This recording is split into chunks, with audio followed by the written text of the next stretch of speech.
Well, hello racing fans, and welcome to our Gallop TV preview show for Friday the 6th of September. We at Fairview, we race on the turf track, and I trust that you're well. Looking forward to possibly starting off the weekend with a bang at Fairview in Gqeberha. We got 9 races on the go. Race number 1, it's an early start at 11:30, and if you want to know, the pick 6 will begin at 13:10, so 10 past 1. A nice early start to the race meeting as always. Grant Paddock on the line. Yeah, nice to be on the turf. 9 races, early start on Friday. Grant, I trust that you're well.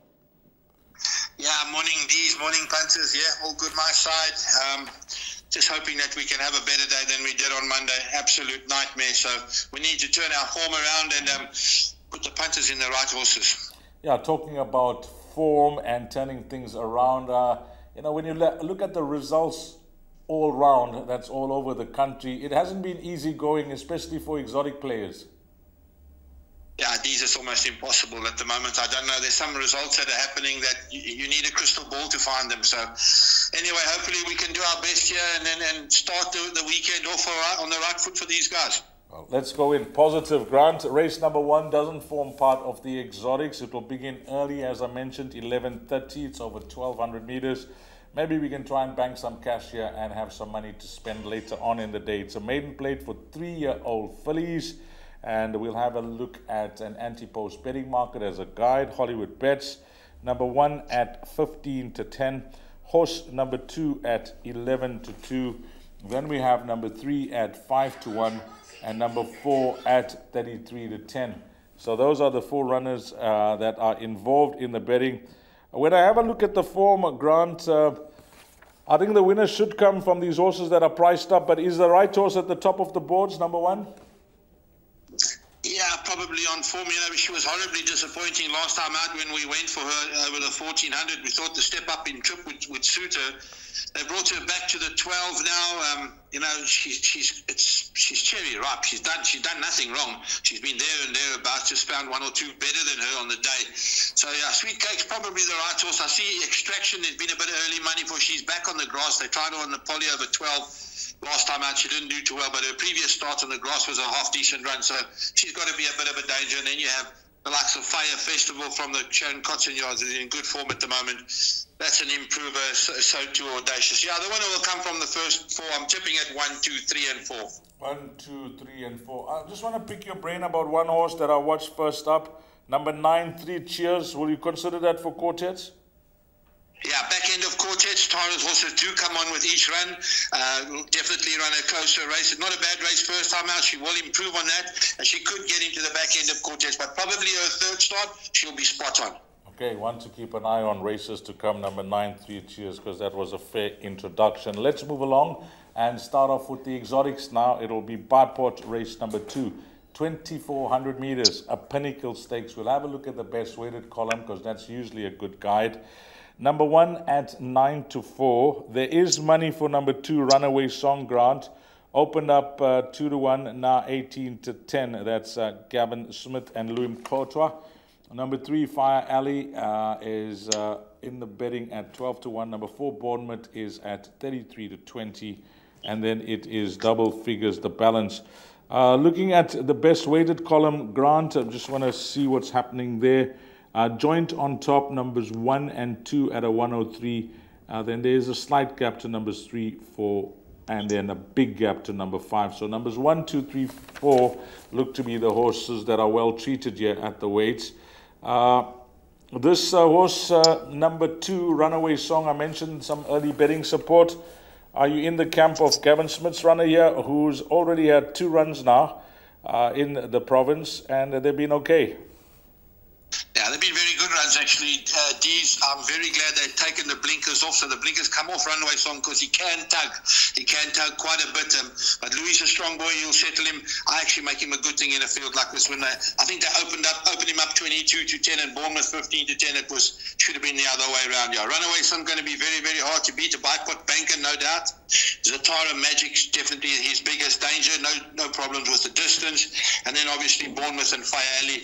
1, 2, 3, 4 again, but definitely solid preference for number 2, Runaway Song. And I actually think he's worth a bet. 1, 2, 3, 4. Grant likes number 2, Runaway Song. I mentioned the betting of number 3, Fire Ali. The reason being, I've watched this horse throughout his career, and you've watched him as well when he was down in the Western Cape with Candace Bass Robinson. I don't know. I just get the feeling, having watched him his last 2 starts, maybe it's the right move, putting him over some ground now. I think it's the last resort, if you ask me, Dees.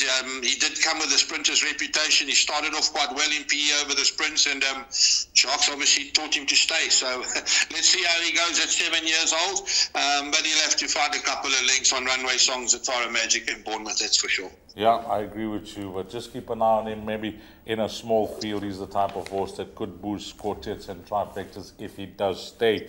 Race number 3, start of the place accumulator, and this is a maiden plate for 3-year-old fillies. We'll bring up the field and have a look at the betting. Grant. Number 1 is at 7-2, number 2 at 5-1, horse number 3 at 7-1. Then we got number 4, Coral Creek, that's trading at 5-4, and then number 6 at 4-1. How many horses would you suggest here in leg 1 of the place accumulator? Place accumulator, you can bank at the 4. There's no problem. Coral Creek, he's not going to miss a place. He hasn't missed a place his last 3. They've been on the poly. He's been running on late with a short straight.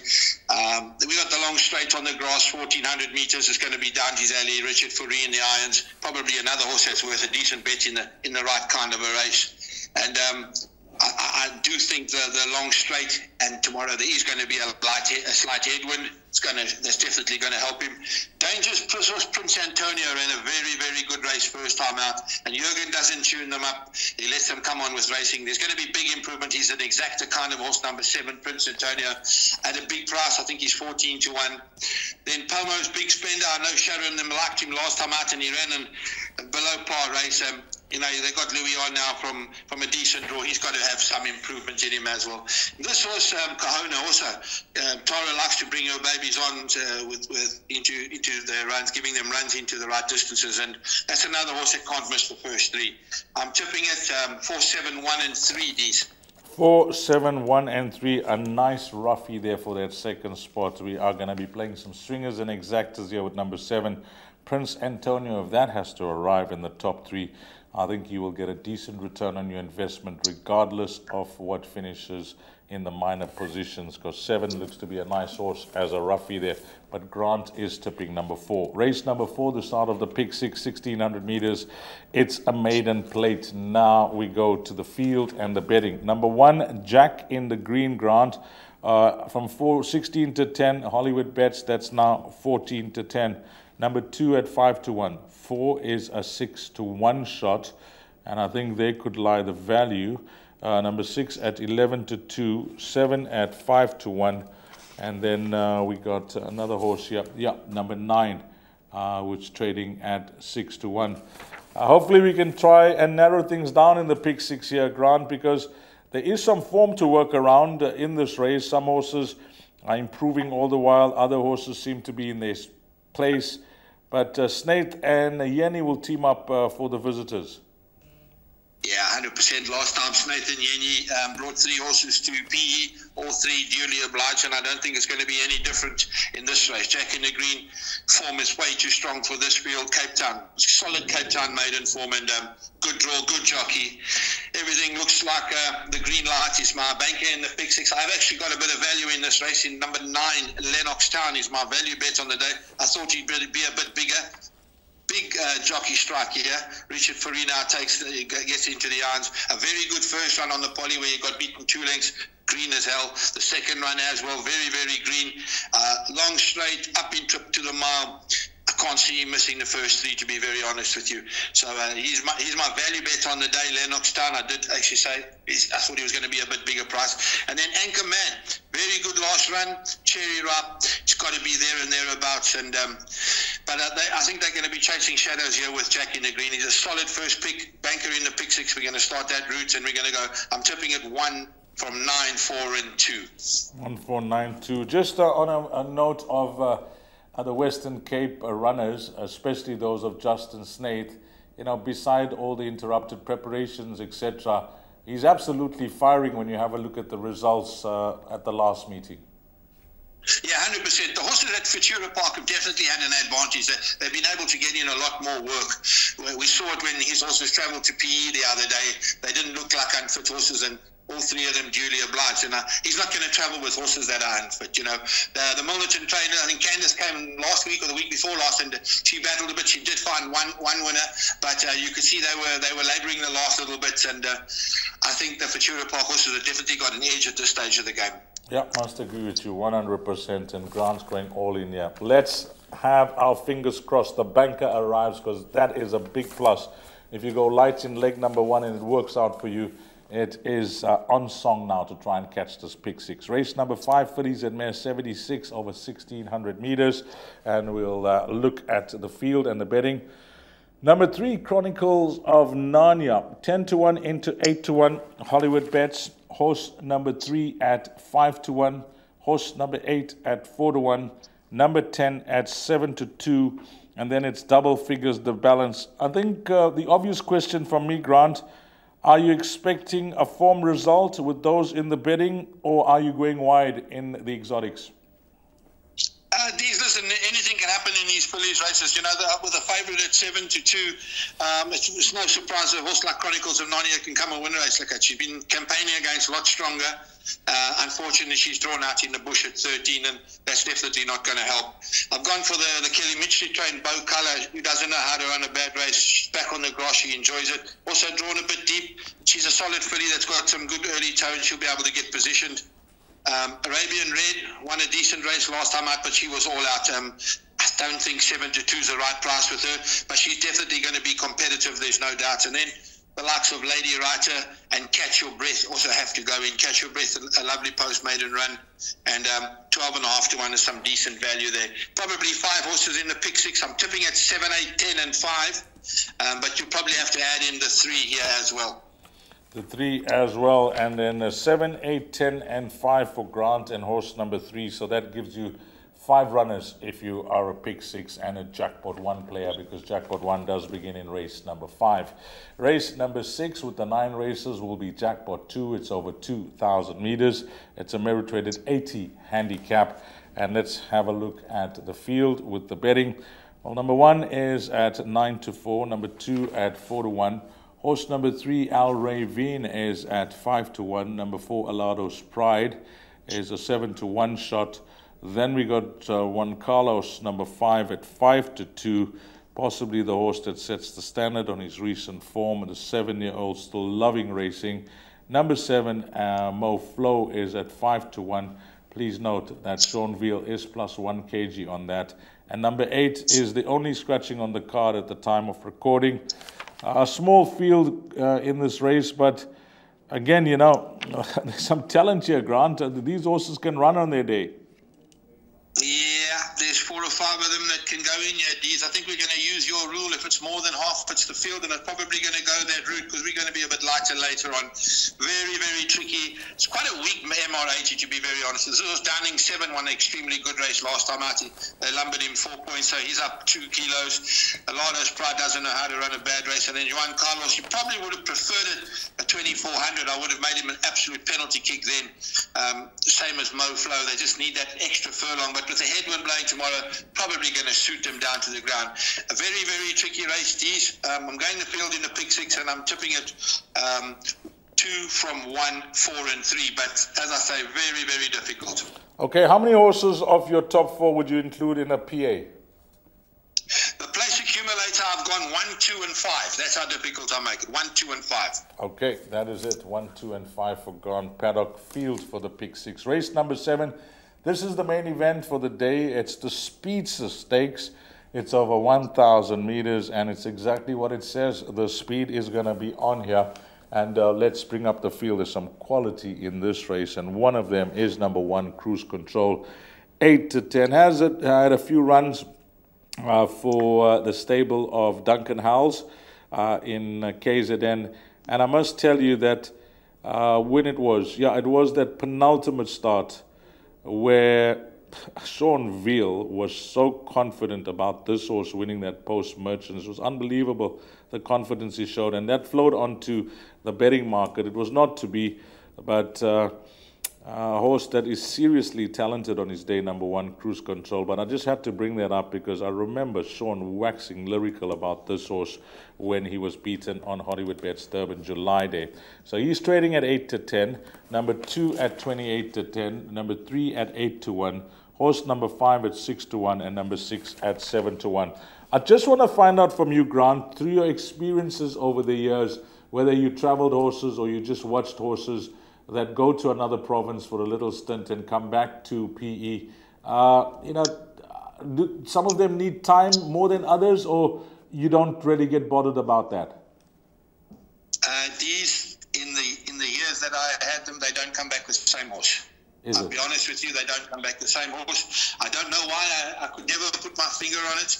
We saw Family Law come out last week. He was at the same time there, and he ran no kind of a race in a race where he was rated to win or run second. So, it's very, very difficult. And, if he was racing against the rest of the field, excepting Speed Machine, it would have been no contest. But Speed Machine loves the wet. We're supposed to get a bit of rain in the next hour and a half. It does look ominous, I must say. Then it's a different kettle of fish with a headwind. But Cruise Control is unbelievably good. 5 furlongs, he only knows one way. Jump and let him run. I think that day that Sean liked him so much that they tried to give him a bit of a chance, and it never worked out. He's only got one style of running, jump and run, and let's see if they can catch him. I've got no problems with the 62. He's carried it before, but he is giving Speed Machine 2 kilos. And if we do get rain and it gets sticky, it could swing the other way. 2 horses in the pick 6, 2 horses in the place accumulator. 1, 2, 4, and 3 is the selection. But it's going to be a good race between the 1 and the 2. Yeah, looking forward to it. Speedster Stakes 1 and 2 for Grand Paddock. There's only 6 runners that go to post, so you can try and get this trifecta, quartet, exacta, straight line, or multiple times trying to play your perm to a minimum. Nice race here, race number 7. 1 and 2 for Grand Paddock in the pick 6. Race number 8 is a middle stakes. It's over 1,400 meters. And there is it, an odds-on shot that comes into the race from the Snake camp. We've spoken about this combination and how well they did recently. Ina Morare at 9 to 10 Grant with Muzieni up, and the Cape Form Lines tells a story. Then our next horse in the betting is horse number 7, Mas Vigilante, who is a horse that will give you a good shift every time he comes to the track, but can he put his head in front? 3 to 1. And then horse number 8 is at 8 to 1. So is it the 2-horse race, or is this Inamorare too good? Yeah, Inamorare too good. That form is too good for this lot. Quite a few horses coming back from breaks. Brendan James, Makachev, they're going to be needing runs. Empire Blue, second run after rest. Won well last time out, but second run after a long break. And then you got the consistent Mas Vigilante and Treasure Hunt, the mare that really won a very, very good race last time out. They put the money down and she came home lonely. So she's got to be there and thereabouts. But Inamorare is our pick 6 banker. Best bet on the card. And I'm tipping at 1-7 from 8 and 5. Okay, that's what we like to hear. Grand Paddock confident, another banker in the pick 6, and it comes up in the penultimate race. So we're running in the pick 6, and what are we doing in race number 9? It's 1,200 meters, fillies and mares, 79 handicap. I'll give you a guide with the betting anti-post, as you've come to know. This show recorded a day earlier. Number 1 is at 14 to 10. Then we got number 7 at 6 to 1, and horse number 10 at 28 to 10. I've missed out one horse, and that's number 5, Work of Time, at 8 to 1. Yeah, again, the market tells a story. Like most of the races on the card, you got horses that are at the top that separate themselves on the balance of the field. Just giving you a guide on how the fixed odds betting market feels about the race. And in this race, they possibly make it a race between 2, numbers 1 and 10, Gavin Smith versus Alan Krief. listen, Alan Spurley won a very good race at the 66 level last time out. She backed up after a very good maiden win, and she actually won very, very well. So there's a lot of improvement to come from her. She's still a young filly. She's only just turned 4. So Ellerix is probably going to be my short first selection. But I must tell you, this was number 3, the Symbol of Love. They got it the completely wrong price. 12.5 to 1 is ridiculous. She's been running against far stronger. The second last run she ran in the middle stakes where the net rating was 92. She ran 3rd there or 2nd there, and that's very strong form. So she's definitely got to go in. As I say, wrong price. The Cackness Yard had a winner on Monday, so they got to be on the up. Miss Shavy, all her form's been on the poly. Back on the grass now. She's got to show that she can go on the grass. But as I say, all her decent form has been on the poly, and she hasn't quite cracked it, whereas Ellerix has. And Symbol of Love has definitely run again stronger. I make it 1-3 from 7 and 10. Ella's Delight also always there and thereabouts, and she's drawn on the right side of the track. So she's got to be there. But the Pick 6, I'm only going 2 horses. These, the 1 and the 3. 1 and the 3, but you mentioned 7 and 10. So what I'm going to do, I'm going to take the liberty and include them. I'll tell you why. Because whilst you've been chatting throughout the race meeting, Grant, I've just done, as my come to know, my in-running Pick 6. And it's very, very affordable. That's the word. Affordable. Yeah, that's the word. Because I'll tell you what, this is how Grant Paddock went the first 5 legs. He went 1 a banker by 3, 5, 7, 8, 10. By the field, by 1 and 2, by 1 a banker. And so with 5 legs to go, it was just costing 70 Rand. So he's got money to spend at the back. So he was going 2 horses, 1 and 3, but his top 4 selections are going to be included. 1, 3, 7, and 10. If you multiply 70 by 4, it'll give you 280 Rand. And wouldn't that be something if that arrives? So that's it, Grant. I just did an in-running. Guys, use it as a structure. Just use it as a skeleton. Use it as a guide. You can add numbers, you can subtract numbers, but at that price of 280 Rand, it's worth a go on this Friday. Grant, over to you for your suggested bets. Thank you, D's best bet. Race 8, number 1, Inamarare. My value bet, race 4, number 9, Lennoxtown. And my suggested bets, the PA goes as follows. We start with banker 4 by 1 and 9, by 7, 8, and 10, by 1, 2, 5, by 1 and 2, by banker 1, by banker 1 for 36 Rand. Well, you've really helped us on this Friday, Grant, for the budget players, for the guys that don't invest a lot, that want to try and catch the exotics with the minimum spend. You've helped the guys out.